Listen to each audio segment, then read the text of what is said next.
This episode is brought to you by Buick. When you have 4 new tires, every drive feels fresh. Right now, buy 3 select tires and get 1 for just $1 during the Buick Certified Service Fresh Start Tire Event. Visit Buick.com/service offers or see dealer for full details. At participating U.S. GM dealers only. Highest or equal value tire will be $1. Offer ends 5/31/2025. Not available with other offers. Today on CityCast DC, it finally happened. Yesterday, Mayor Muriel Bowser announced spending freezes and city cuts because of a massive crater that Congress created in DC's budget and then never fixed. There's a bill in the House that could immediately resolve this budget crisis, but the lawmakers have stalled on voting, and now they're on break until April 28th. So how could the cuts affect life in DC right now? Local reporter Martin Austermuhle says that's the $1.1 billion question.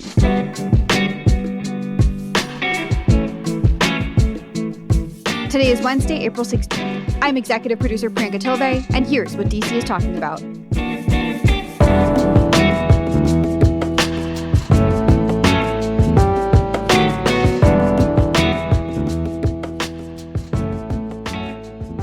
Martin, thanks so much for being here. Thanks for having me. So Congress is on recess until April 28th, and then they never actually voted on the DC budget fix that would have plugged a $1.1 billion hole that Congress created in the first place. So it's a whole mess. Mayor Bowser yesterday announced some really significant changes in light of this. What is the city doing? So, there's 2 things that happened this week. On Monday, the first thing she did is that they announced that they found this kind of weird little quirk in an existing city law, which allows them to increase spending just a little bit. So instead of it being a $1.1 billion hole, it's down to a $410 million hole. So it's a significant decrease. Yeah, that's more than half. Yeah, exactly. So it's a significant thing. And honestly, it was just one of these things that it was in law. It's something that was written into law by the federal government actually back in 2009. And I don't know if they always knew it was there. They kind of found it along the way, but still, it means that they're in a better place. But it also means there's still cutting that's going to have to happen. What does that law say? It basically says that in any given fiscal year, DC is allowed to spend up to 6% more than what its budget is. So if its budget is, let's say, $10 billion, it can legally notify Congress and say we're going to spend 6% above that if we have the money available and if it's not going to have any negative impact on the city's credit rating. And so basically they sent a letter to Congress on Monday saying those very things, saying, listen, we have the money set aside and this won't have an impact on our financial standing. Interesting. I mean, we've been seeing the Trump administration pull out all of these ancient, little known laws. So it's interesting to watch the DC government do that in a way that benefits the city. So you mentioned that the other thing they're doing is some cuts and also preparations for potentially more cuts. What cuts did they already announce? Where are they already trying to save some money? Right. So on Tuesday, they took the next step up, which was they announced that they are going to put a big freeze on most spending across the government. That's going to focus on hiring. So no new hires. No promotions. There's not going to be any pay increases or awards or bonuses, nothing like that. They're going to cut a lot of contracts that are not already kind of that aren't already producing services. So if you have a contract that's kind of still going towards getting off the ground, they're going to freeze spending on that. They're going to freeze spending on overtime, which is a big one because the police department relies heavily on overtime. And even worse than that, and probably more impactful for DC residents, they have to produce a plan by the end of the month that could lead to furloughs of government employees and temporary closures of government facilities. They've exempted schools and homeless shelters, but that could mean your local rec center, your local library could at some point, let's say in the month of May, close, not permanently, but it could maybe close on a Sunday, it could close a certain day of the week, it'd have shorter hours, that sort of thing. Wow. So you mentioned, what was it? Schools, shelters, and healthcare facilities are exempt from the cuts. But what potentially could be on the chopping block as far as service cuts go? Well, service cuts, they said they want to maintain the core sorts of things that people are used to and that they've promised both to DC residents and to the federal government, to President Trump. They want to ensure public safety, which means that there's a very high likelihood the police department will be exempt from the freeze on overtime spending. They'll probably be allowed to spend for overtime for themselves. They said there's also concern about schools. That's why they've exempted schools from any closures of facilities, which makes sense.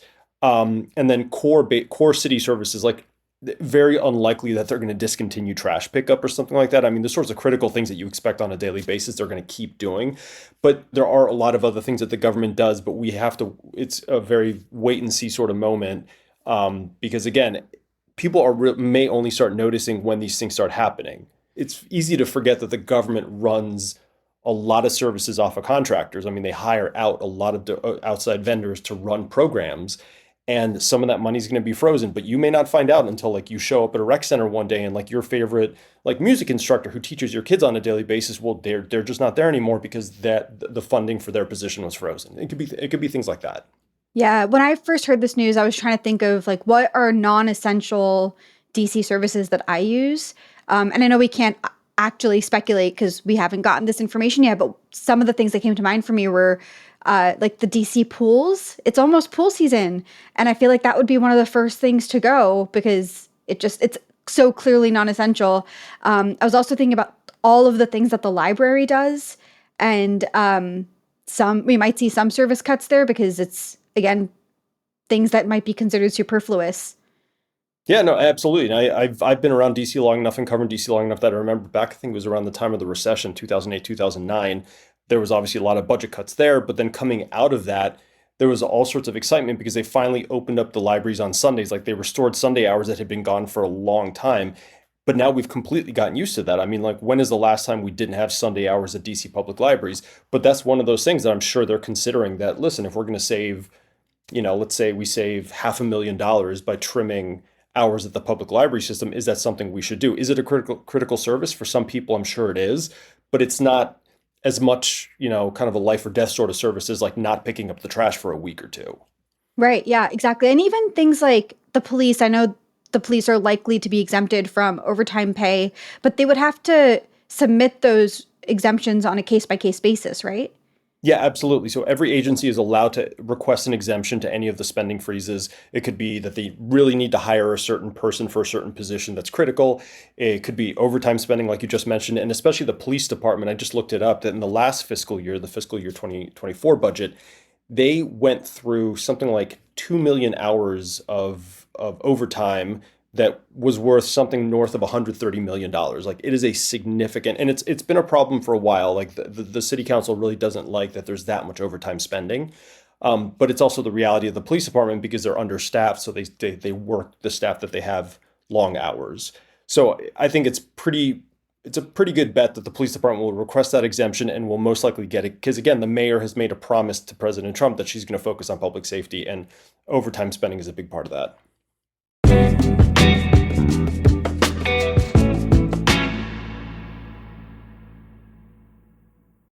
Are you ready to add a little je ne sais quoi to your spring? The Alliance Française of Washington, D.C. is here to help you embrace all things French. The Alliance Française of Washington, D.C. offers language courses tailored to every level. Late spring sessions start on May 3rd. So if you've ever dreamed of ordering your morning café in perfect French or discussing art and history with ease, now's your chance. But it's not just about the language courses. A membership with the Alliance Française of Washington, D.C. brings you into a vibrant community that celebrates all things French. You get exclusive access to cultural events, wine tastings, film screenings, and more. Visit www.francedc.org to start your journey. Hi, I'm David Plotz, the CEO of CityCast. We've all set health goals: lose weight, exercise more, eat better. But without a plan, those goals often fade. That may have happened to you. It has definitely happened to me. And that's where Prolon comes in. Prolon's 5-day fasting mimicking diet gives you a science-backed, structured approach to stay on track and see real results. And now Prolon is upping their game with the new next-gen 5-day program, delivering the same science-backed benefits in a cleaner, more convenient, and more flavorful format. Prolon is a plant-based nutrition program featuring soups, snacks, and beverages designed to nourish the body while keeping it in a fasting state, triggering cellular rejuvenation and renewal. Next Gen builds on the original Prolon with 100% organic soups and teas, a richer taste, and ready-to-eat meals. Developed over decades at USC's Longevity Institute and backed by top U.S. medical centers, Prolon has been shown to support biological age reduction, metabolic health, skin appearance, fat loss, and energy. I've been doing the 5-day program, and I feel so much better. I really enjoy the tasty energy bars, the snacks and soups, and the fact that I can enjoy meals, even though the calorie count is super low. The flavors and textures are excellent. An olive oil snack here, broccoli and quinoa soup there, hibiscus tea, a yummy nut bar. It's got the benefits of a 5-day fast, but doesn't have the challenge of doing it with pure liquids. It's a system reset. And also, I know this sounds funny, but it's not. The packaging and directions are fantastic, clear and well organized and thoughtful. For a limited time, you can be first in line to experience the new Next Gen at special savings. Prolon is offering CityCast listeners 15% off site-wide, plus a $40 bonus gift when you subscribe to their 5-day program. Just visit prolonlife.com/city. That's PROLONLIFE.com/city to claim your 15% discount and your bonus gift. prolonlife.com/city.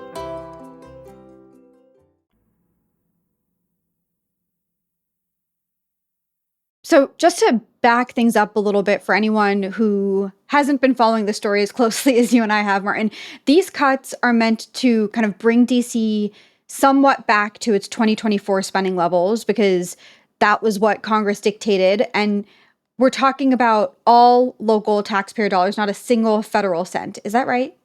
Yeah, that's exactly right. I mean, it was the fact that Congress, when it passed its own bill to fund the federal government through the rest of the fiscal year, which ends in September, they also included DC in that. I mean, they mandated that all federal agencies hold down spending to the 2024 levels, and they included DC in that. Now, DC is very different. It's not a federal agency. It was already operating under a new 2025 budget that is fully funded by local tax dollars, like you mentioned.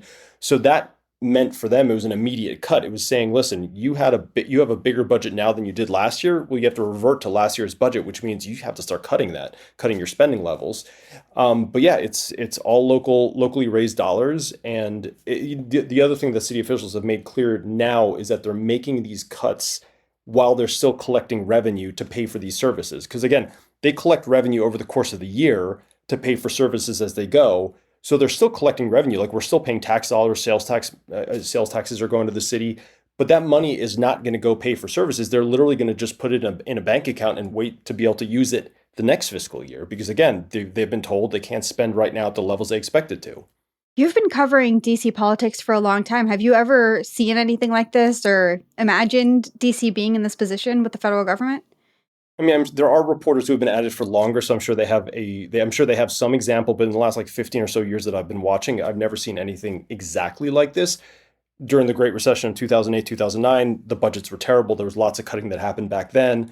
But again, they could at least foresee some of that, or they kind of understood that where it was coming from.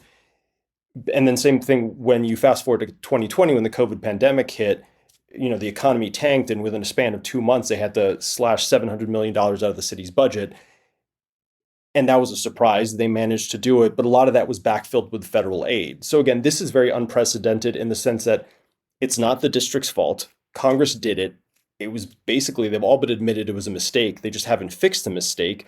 And now they've left DC to kind of fix the mess and fix up the mess after the fact. So in that sense, it's very distinct.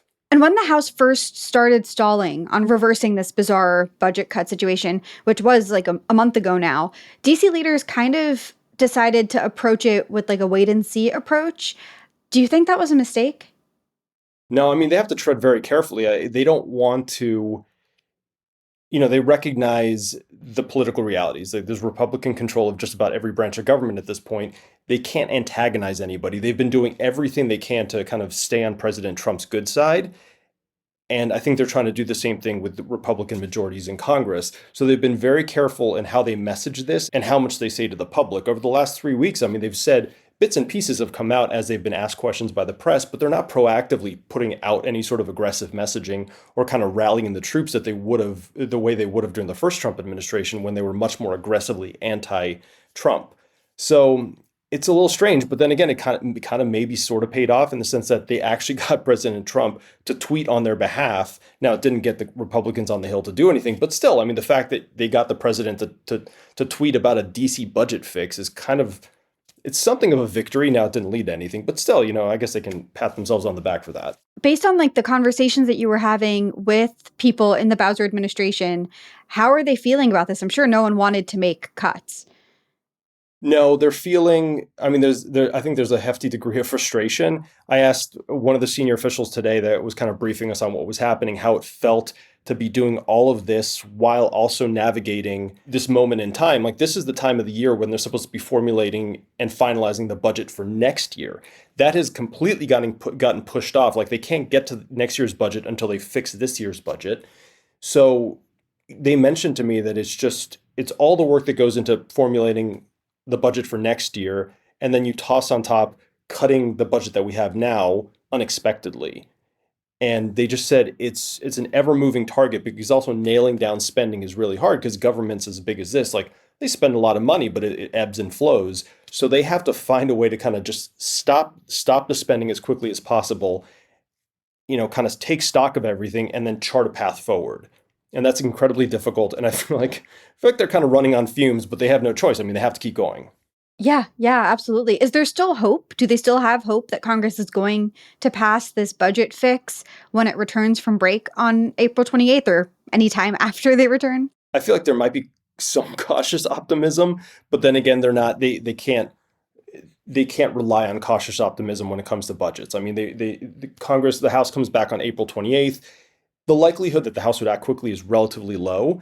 And so that's why DC is taking the steps it's taking now, because they recognize, like, well, the more we wait, the worse the cuts are going to be the further along we get in this current fiscal year. Like, it's better to start cutting now because you're not as far into the fiscal year. And so they did say that there is a chance that Congress could come in and that the House could come back in, pass a fix, and things will be fine. But they'll still then have to, the DC officials will still then have to look at the damage that was done in the kind of interim period, that there was all this uncertainty and that they froze a bunch of spending. I mean, like, there will be impacts. Now they're hoping that if the House comes back and fixes things, the damage will be relatively minimal. Like, residents won't really notice much. But if it stretches into July, like, people will start noticing. Are DC leaders considering changing their tactics at all in terms of how they approach the House, how they approach lobbying for this budget fix? I don't think so, but you've noticed over the last couple of weeks how Mayor Bowser has the frustration has kind of seeped out a little bit more than it had in the past. Like, she has a really good poker face. Like, if she doesn't want to say something, she just won't say it, or says it in the most kind of like bland/diplomatic way possible that you can't really sense whether she's angry or happy. She's very good at that. I give her credit. But there was a press conference, I think about a week ago, where she was asked about the spending situation. But it was a question she could have batted away pretty easily, but she just kind of went into this speech about the impacts on the city, on public safety of all these different cuts. And by the end of it, like, it was very clear she was frustrated. So I think the way the language she uses, it's evolving a little bit, but not in significant ways. Like, I don't think you're going to see the mayor like marching a crowd of DC residents down Pennsylvania Avenue to Congress anytime soon. I don't think she's going to be, chanting about DC statehood as the way she would have during the first Trump administration, but like, slowly but surely, she's kind of expressing her frustrations with the situation that the city finds itself in. And what about that DC budget for next fiscal year that you mentioned? I mean, Mayor Bowser was supposed to lay out her proposal days ago at this point. Well, and that's where there's a little bit of frustration on the council side, because the council is basically saying she could actually like move the ball forward a little bit on the budget for the next fiscal year.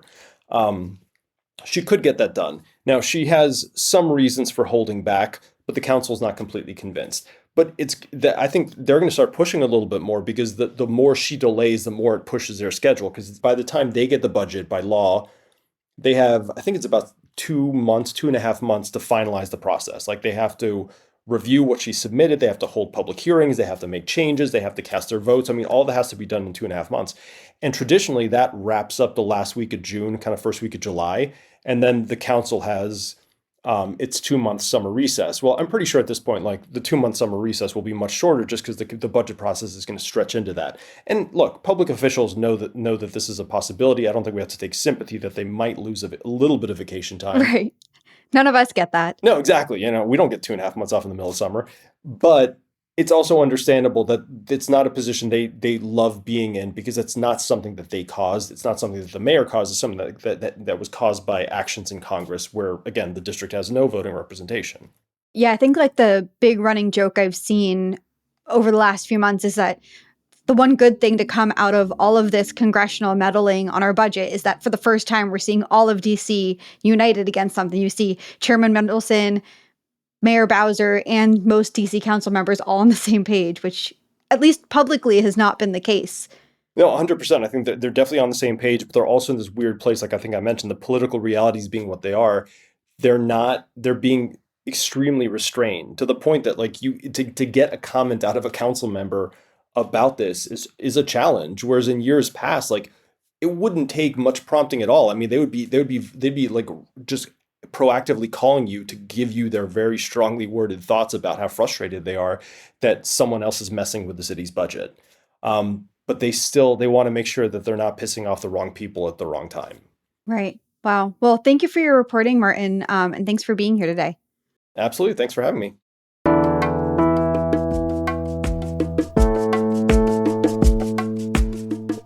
That's all for today here on CityCast DC. If you enjoyed the show, please consider becoming a member so we can stick around and keep bringing you fast-moving stories like this one.